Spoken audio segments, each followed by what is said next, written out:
The Tigers win a thriller in Tiger Stadium, beating Ole Miss in overtime. We're breaking down the film on the Handycast. The Handycast, a weekly LSU football film study with Charles Hanagriff and former LSU tight end Richard Dickson. Now to break down the Tiger tape, here's Charles and Richard. And we welcome you into the Handycast here for Tuesday, October the 15th. I'm Charles Hanagriff, along with former Tiger Richard Dickson. Rich, LSU, this was one of those games in Tiger Stadium where everything was perfect. The opponent, the weather, the time of the kickoff, and then the game responded with it. If you don't ever lead for a single snap, but you win it on the last one, you know you got a classic game. That's unreal. I mean, just the atmosphere. I mean, it was a hair-pulling game. I was nervous the whole time.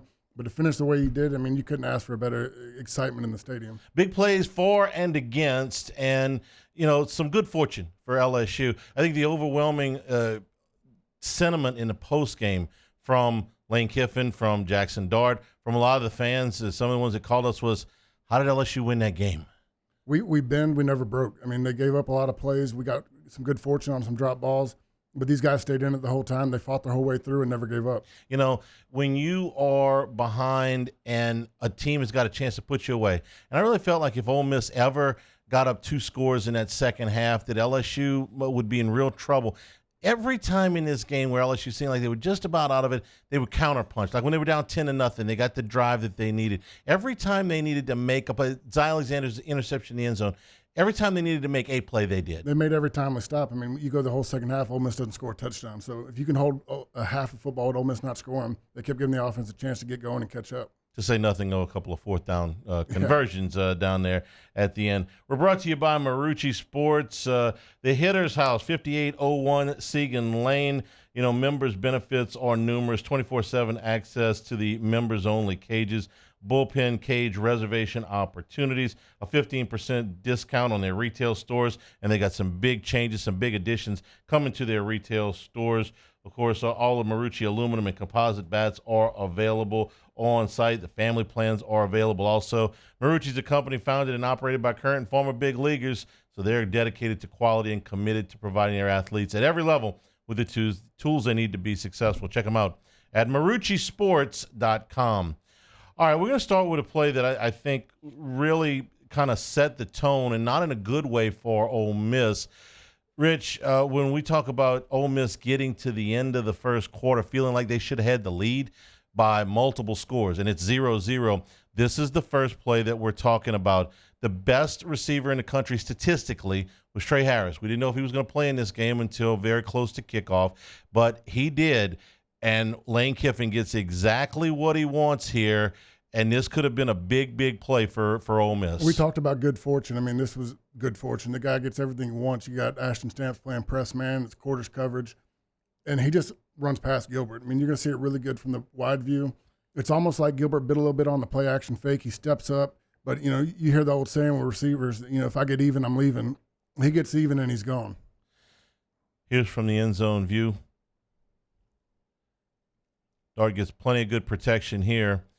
And this is a ball that Harris might drop, I don't know, 1 out of 50. You don't see him drop that very often. Something like that. All right, let's set up the coverage here. And so you're going to have quarters coverage. You're going to have 2 drop with the corner on the left side having the second half. And really, I mean, this was a bust on us. I mean, you got multiple guys open.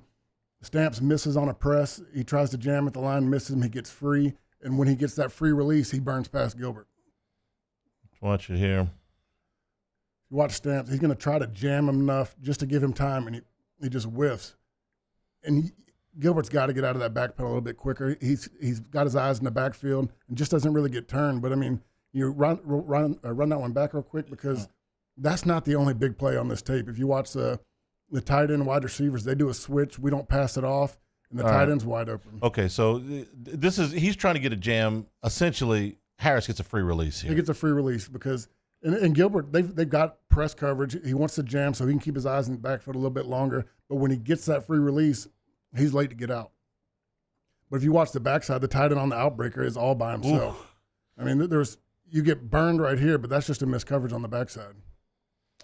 All right, so LSU dodges one there. That's a touchdown. If he catches it, he's in stride. and it's 7-0, and it's Quick. 2 minutes into the game. LSU's already had the ball at that point.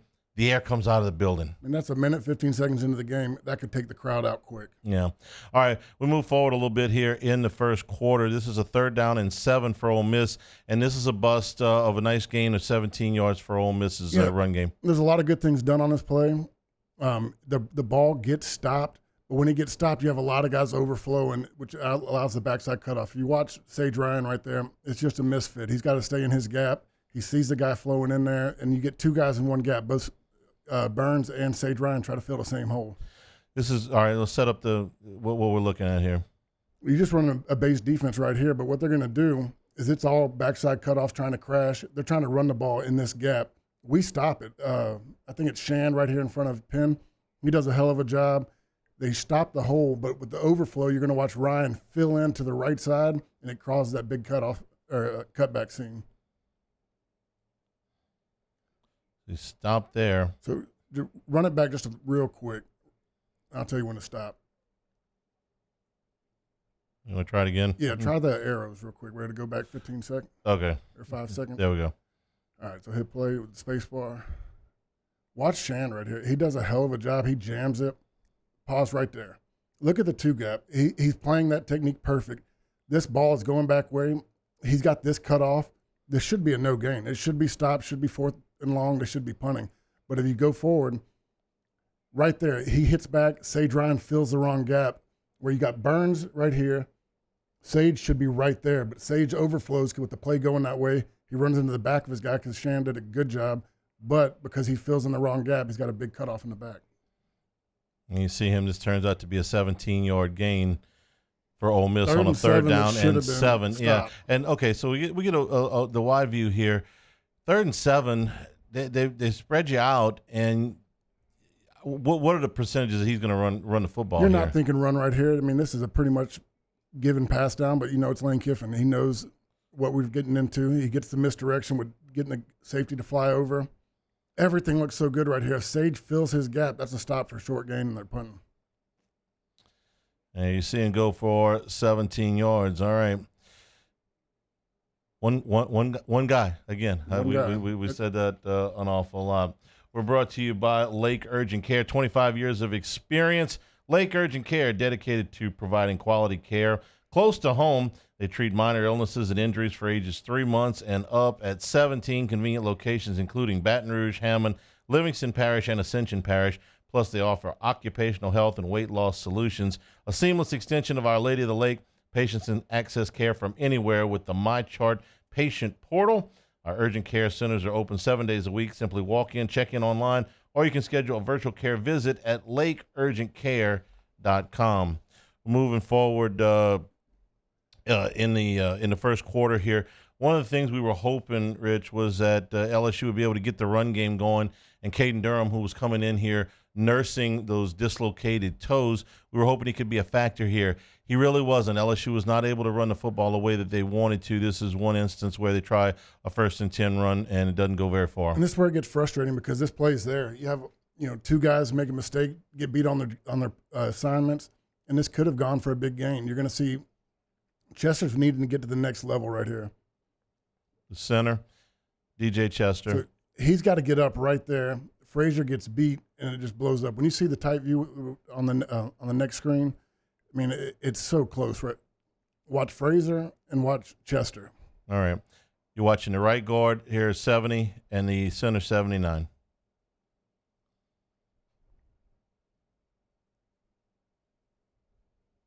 Pause right there. This is about to be a home run.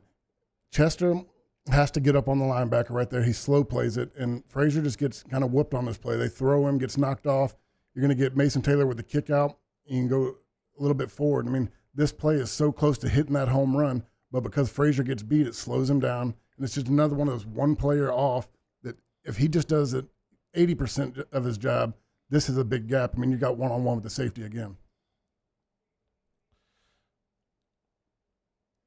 And that's where we heard him talking in the press conference yesterday. It's just one guy not doing one thing. It's not everybody being on the same page. And by the time Taylor gets there for the kickout block, there's a lot of traffic there. See, right here, just pause it. On this screen, you're going to want Chester That's the guy he's got to cover right there. He's got to get up. He's got to be faster out of the snap. Frazier gets. I mean, this play is ran perfectly into it. You're going to get a blitz right here. You're going to get the tackle slanting. All they got to do is wash these down with the kick out. And if you're going to get Chester to the next level, then Dellinger's got to make his reach block here on this inside technique. It's a help block. Chester's supposed to put a hand on him and get up. Frazier's going to wash it down. You're going to get the linebacker blitz. It looks like it's set up, but the D tackle he blows up Frazier on the play.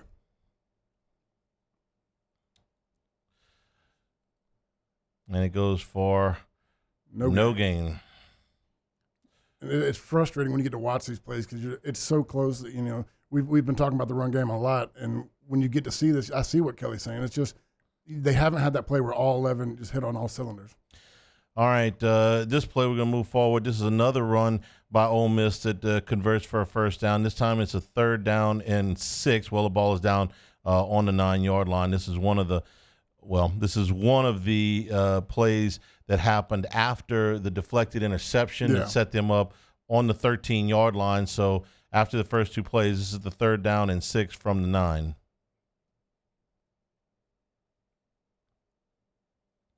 All right, let me freeze it right here. What are we looking at?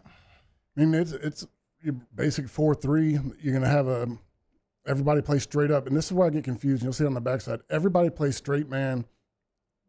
Parrish slants. I don't know if it's a miscall, miscommunication. He slants, which opens up the gap, and it's just one player off, causing the hole to be big. I said it was a big run. It was what allowed them to go for it on a 4th down and 1, which we're going to show you here in a second. All right, so. In these plays, the tight view is always the best one to see it. But it's just close. Watch 0 right here. I don't see anybody else slanting. And for some reason, I don't know if he's gambling. He's trying to beat the guy in, thinking it's a backside play. Because what we talk about, when the back's offside, usually it's coming back the other way. And we do a good job stopping up front right here. But because he slants, you get a big open seam over here.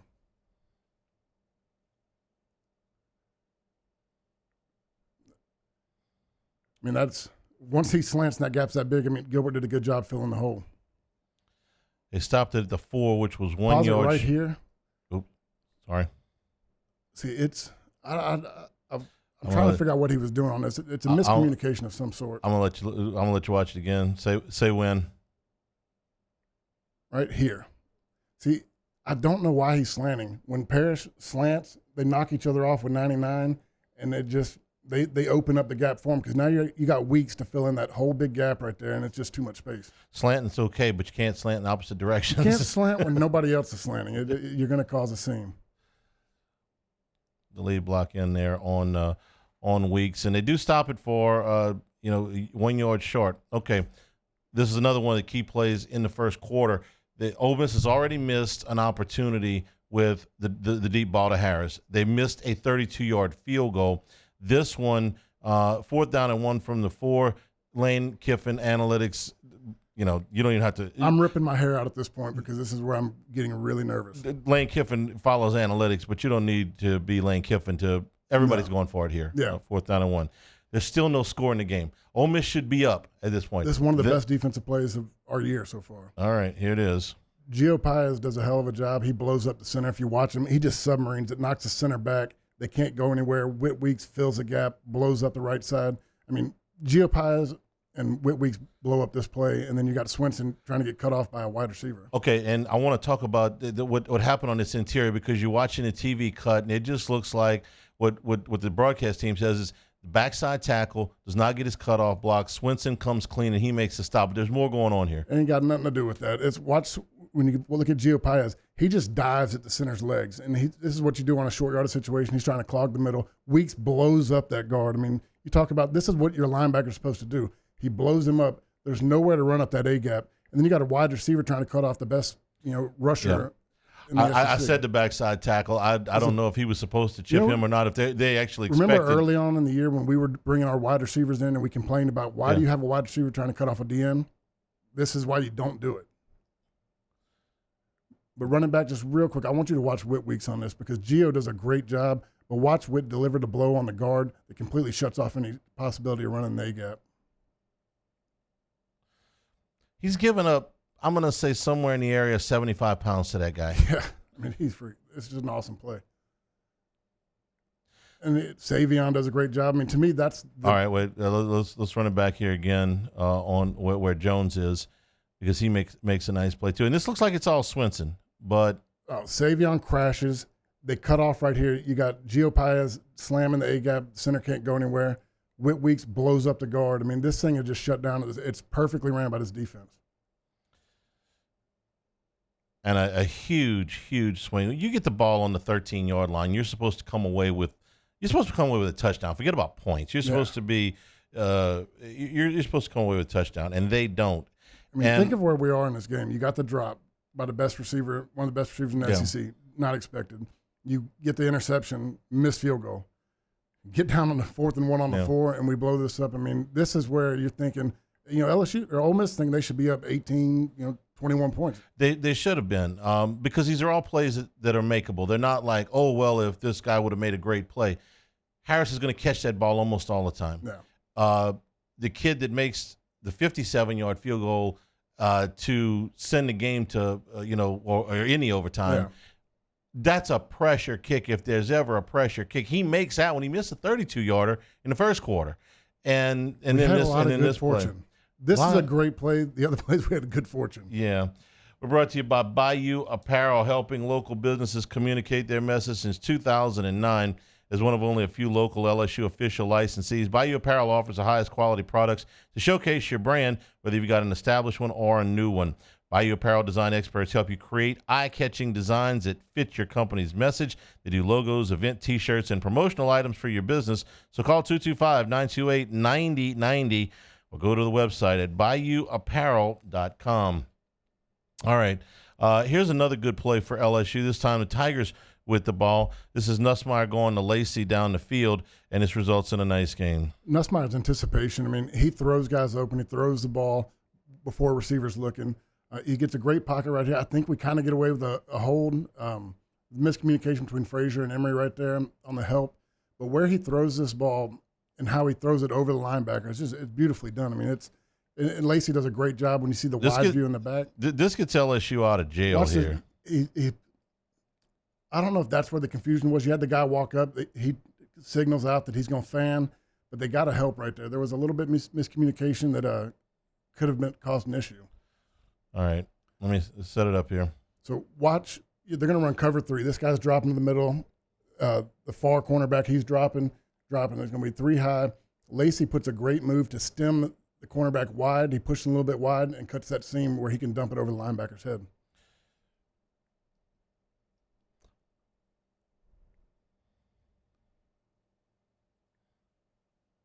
Watch Lacey with the stem. It's a great route, great throw. I think there was a little bit of miscommunication on Ole Miss. You got 2 droppers into the same area, but he puts it right over the guy's head, and that's a lot harder throw than it looks. Well, it looked pretty hard. Let's watch the they do get away with a little bit. Look where the ball is. Yeah. It's already out of his hand, and Lacey doesn't even have his eyes around yet. I mean, just the anticipation he has and the trust he has in these guys to be where he's throwing is unreal. There was another throw that looked somewhat like this later in the game. That touchdown, would be, yeah. All right, let's see if they did get. It's close on a hold right there. All right, let's watch Frazier and Jones. Yeah, I've seen less called. Yeah. But the one where it's confusing to me on that is I see the guy walk up. Emery kind of whispers to him that I'm going to fan out right here. But when he backs up, they got to be on the same page because he's just helping, and Frazier never gets back out. That play got LSU out of jail, though. They were down just inside their own 5-yard line, and the big play they carried out past the almost out to the 30. All right. Next play, Braden Swinson, who is having a phenomenal year, an all-conference type year, and had a big night here. This is a sack. This is Ole Miss with the football on the 17-yard line, 1st down and 10. And this is a second effort play. I mean, this sack goes to the DBs. It goes to it's a covered sack. We do a great job of running Tampa 2. You're going to get Penn flying out to the middle. You got 2 high. He's running deep with him. Nobody's open. Everybody's covered. Swinson comes on second effort, makes a great play. Let's watch it from the end zone this time. pretty much basic up at the It's top. basic Tampa too. This is also one of the, LSU shortened their rotations in the secondary. The first five that played, which was Alexander and Stamps at the corners, and then Ryan and Gilbert at the safeties, and Burns at the star, played all but about 3 or 4 plays apiece. This is one of the plays where Deshaun Spears is in. You see back here playing a little center field. Yeah. So watch Swinson's effort. He doesn't get there on the first try. Dart's got nowhere to go. And just keep fighting. I mean, that's an effort play. That's a coverage sack. But, I mean, a guy that doesn't quit makes a great play. All right, let's take a look at the coverage here. You're going to run too high. You're going to have the pin carry the guy in the middle. Spears gets back. Ryan gets back. They play the flats. I mean, everything's covered. When you watch this run, it's one of our best, one of the things, everybody's on the same page. Everybody's doing their job, and you get the coverage sack. All right, here's where he's got to make a move. And the ball's got to go, if he gets out on time. There is nowhere to go with the ball, it doesn't look like. Anytime you say, you see his back, throw the ball, I mean, he could have made the play over there, but it was still pretty well covered. Swinson gets the sack and backs Ole Miss up. All right. We're all the way to the point where it's only 3-0. We're in the second quarter. And, again, LSU trying to get something in the run game going a little bit here. This is another attempt, and it just doesn't go very far. 2nd down and 10 on the 39-yard line.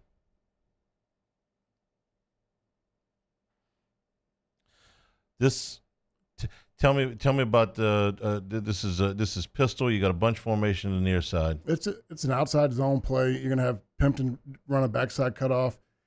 This is a play that almost hits. I mean, it's another one that's really close. You're gonna get with Jones and Taylor.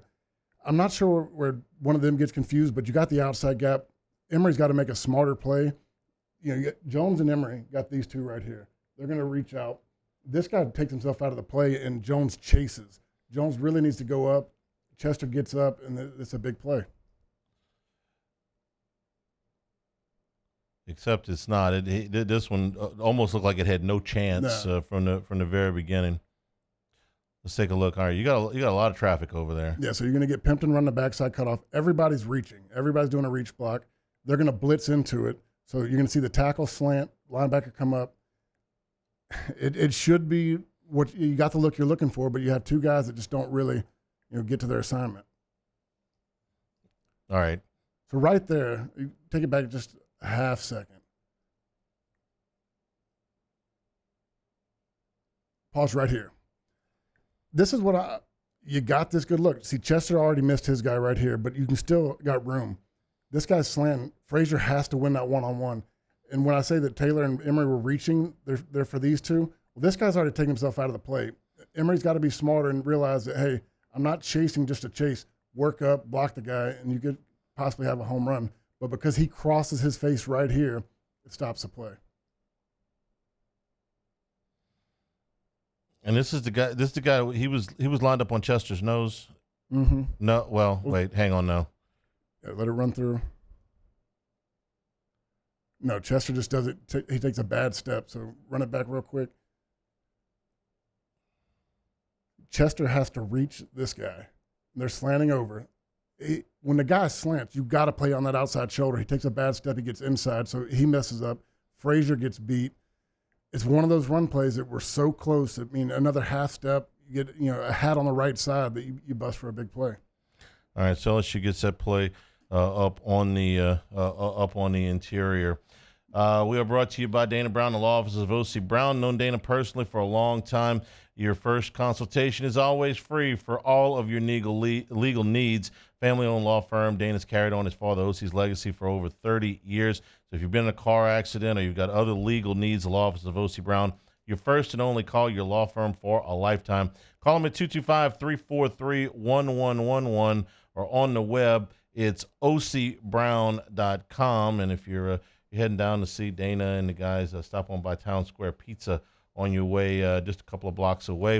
Get a hot, delicious pizza downtown. Get it in a hurry, made from scratch. The Square Pizza downtown Baton Rouge.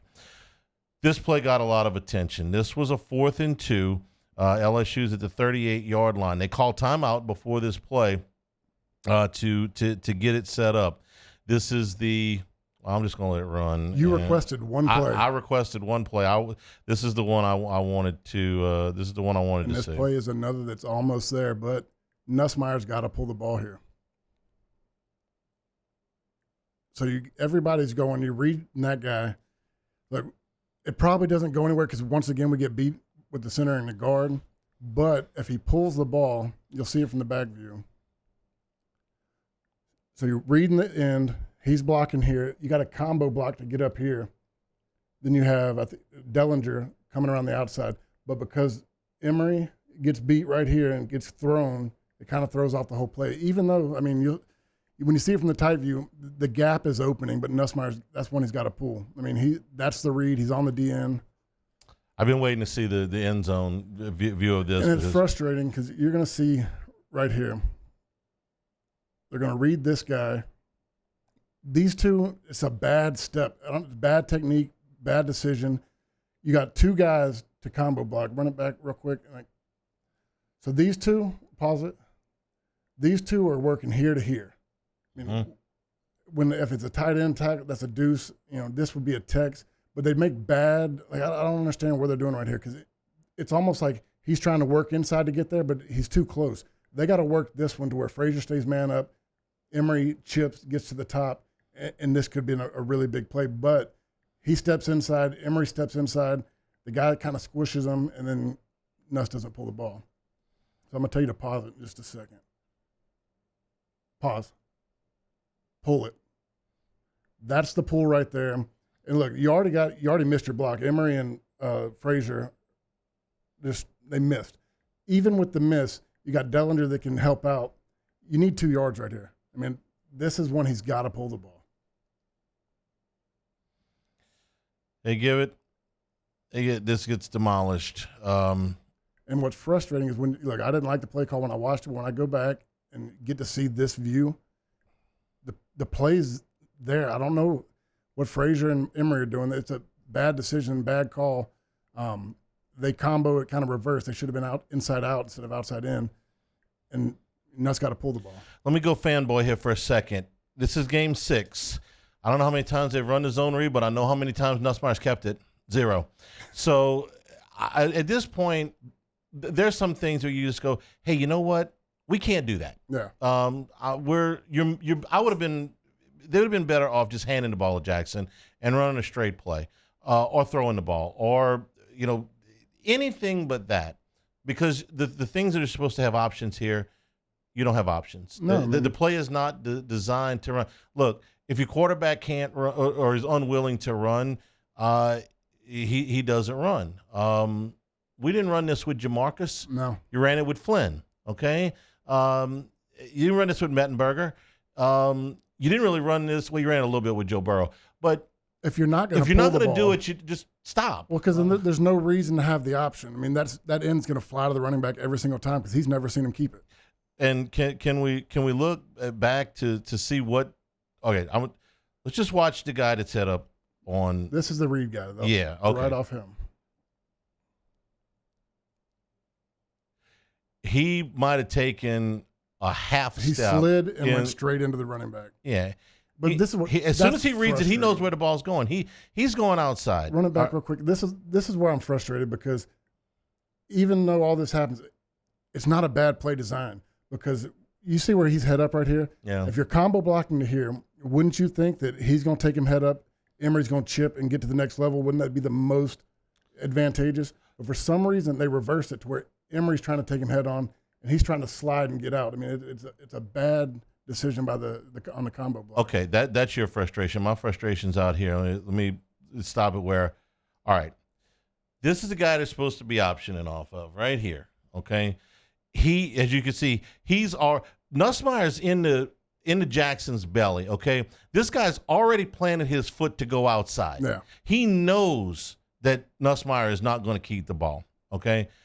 So now tell me that the way this is supposed to run is that quarterback keeps the ball there, he busts it, okay? Yeah. But that guy that he's supposed to be reading off of is responsible for him. And 25, or is it 25 or 22, is flying up. He's got the back if Taylor makes his block. Am I? Yeah.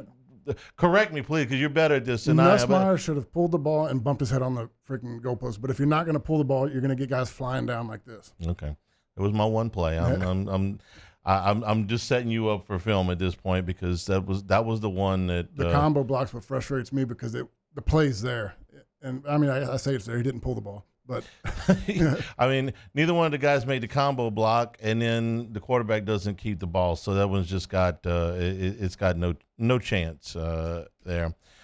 Okay, this is another play that we had an opportunity to make a stop. This is 4th and 1 right around midfield. This is almost midway through the second quarter, and Ole Miss not only gets the first down, it's a 50-yard touchdown. They get the touchdown here. So let's take a look. And this is one of the plays where I think Weeks gambles a little bit. He tries to bust in on the backside gap, and it's another one of those plays where you saw earlier on the 4th and short. We blow up the play side. I mean, we do a great job front side, and it's almost too good of a job to where everybody bites on it. He runs into his back and has a backside cutoff. So let it go just a little bit. Weeks, I think Gamble's trying to get in there because you got Weeks and Swinson playing the cutoff. You got two guys in one gap right there. Let me back it up here. And it's 4th and 1, so I understand the gamble because if you got to gamble to make a stop. If you're going to make a stop for less than a yard. But pause right here. So look. Hang on. Well, all right, I went back too far. There you go. All right, that's from the front side. Okay. So everybody blows this up on the front side, and this is kind of like a little counter. He's going to come back in this way, but when Weeks flies around trying to gamble, get around the outside, he puts Sage in a tough position because he's got to play both gaps at this point. Sage picks the wrong gap because the flow of the play. So pause right. Let it go one more second right here. They've already shut this off. He's coming back this way. It's well protected. You got Burns in his gap. Sage is kind of two gap, and he's got to play both sides. But because it's so well shut off and Weeks gambled on that outside, it opens up a big seam for a backside. Right here. And then he just slips out the back. You get a missed tackle, should have been stopped. But it's one of those just bad fortune. You blow up the play front side, Weeks gambles on the backside, and it opens up a seam. Now that I'm looking at this wide angle, I didn't notice this the first time. They put 3 wide receivers all the way out past well past the hat, well past the numbers. And if you watch Weeks, he's really supposed to play in this lane, but he's trying to make that sweeping play to stop him for a short yardage, and then Sage has to guess. I mean, I'd like to say that this side's blown up on this. Why putting an extra hat in there? If I'm Sage, I'm playing the leak out on the backside, but he goes front side. Right here, when he tries to stick his head in there, that's done. He's got to play the safe side right here because you got 3 guys. Burns is in his gap. This is, again, you got 2 guys playing the gap. It gets slammed off on the front side, and he leaks out the back. Oh, hang on. Now, let me play devil's advocate here. There is a gap there between where Burns and Jones are. Burns is a little too tight. Burns got to be about right here, and he's got this area. Sage, it's more. I mean, I'm seeing what Sage sees here. He sees this gap. If he bounces that way, but I'm just trying to take the blame off Weeks. Okay. Weeks got to be in his gap right there. He gambles on a 4th and 1, and it busts for a big play. All right, well. That's Weeks' gap right there where he busts out the back seam. And the long touchdown on 4th down and 1. And we have the prerequisite chest beating. We're brought to you by Dependable Storage. 8 locations across Louisiana, 1 in Gulfport, Mississippi, new facilities in Slidell and Youngsville. Matching any competitor's pricing, convenient online rentals and payment, free use of the moving truck for new rental move-ins, clean, secure, and conveniently located facilities. Check out the website at dependablestorage.com for location, pricing, and rentals. Like Skip always says, Dependable Storage, they want your stuff. We're going to finish up here with a play that goes for the second touchdown of the season for Trey'Dez Green, who became a wide receiver on Monday. So if he wasn't before. All of his touchdowns I want to count as wide receiver at this point because he's got 0 touchdowns going towards the tight end. You already count. The guy's a freshman halfway through his freshman year. This guy, and you're going to see why he's going to play wide receiver. He's such a freak. I mean, when you're 6'7", you got this length. He doesn't really run a good route. He doesn't stem the guy, but he's so freakishly athletic. The safety's going to bite on the play action. He's going to fly down. That guy can't cover him. His helmet comes up to his armpits. You're going to see a good view right, I guess, on the next view. All right. So safety flies down on the play action. He's got to beat his guy one-on-one. I mean, great design. They really bid on it, but for a guy that doesn't really run a route, he just kind of leaks in there. His body's so big, his frame's so big, it doesn't matter.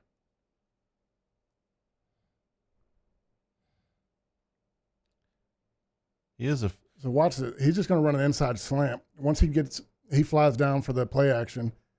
He doesn't really press him, doesn't really push him, doesn't really bend. He just kind of falls in there, but he's so dang long, it doesn't matter. And there you have it.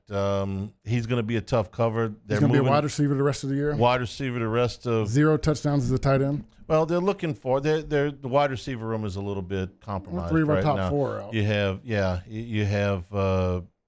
had C.J. Daniels out of this game. Chris Hilton has been out. Now Trey Parker is out. Is going to miss the rest of the season.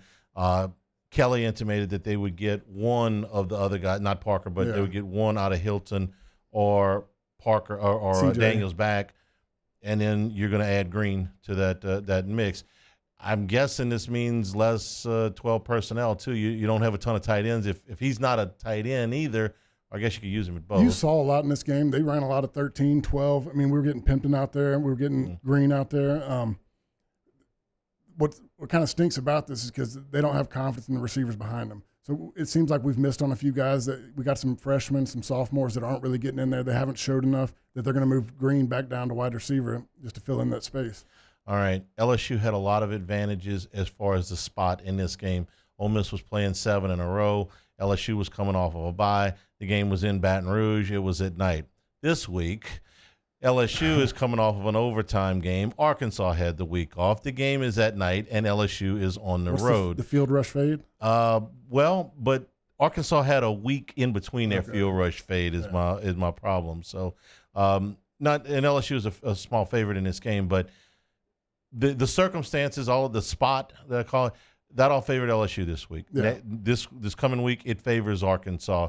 So the task is doubly difficult. This is one of those. I mean, look, we played one of our best defensive games, but just by watching the 12 plays or 11 plays we just showed you, we got lucky on a few of them. And that's something that you can't rely on. You can't always try to fight and claw your way back. I mean, you had a caller calling a few shows back talking about the amount of times we were in a double-digit deficit. This was another game where we were down 10-0 and we came back to win. Look, we're getting there. We're getting better. The defense is coming. We just got to start eliminating these big plays. I mean, we're not going to get that fortunate in every game. LSU was down 10-0, and it could have been a lot more. Yeah. Rest assured, though, not the only team in the conference with problems. Alabama beat South Carolina by 2. Tennessee struggles with Florida. That game goes to overtime. Texas ended up cruising. So Georgia lets Mississippi State hang around way, way too longer than what they've been looking ahead to Texas.